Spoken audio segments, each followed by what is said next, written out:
The Brussels airport bombs exploded in the departure area before the security checkpoint, which is, of course, open to anyone.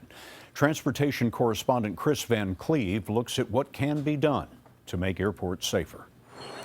At airports across the country, from the nation's capital to California, passengers were greeted by a heavily armed, stepped-up police presence. Officers checked arriving vehicles outside of New York's JFK Airport. In Miami, cartloads of customs officers patrolled the departure area. But the attack in Brussels exposed a vulnerability at all airports. The area before security checkpoints, the curbside, the ticket counter, even the line for coffee.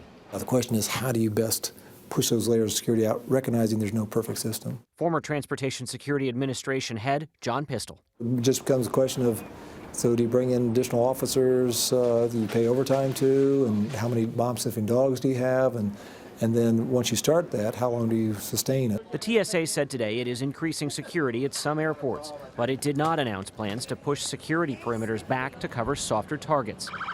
Last March, a New Orleans man was shot by airport police while wielding a machete in the unsecured area of the city's airport. Veil unknown. And in 2013, an armed man walked into LAX and killed a TSA officer outside the checkpoint. We're dealing with a large volume of people in confined spaces that are relatively easy targets.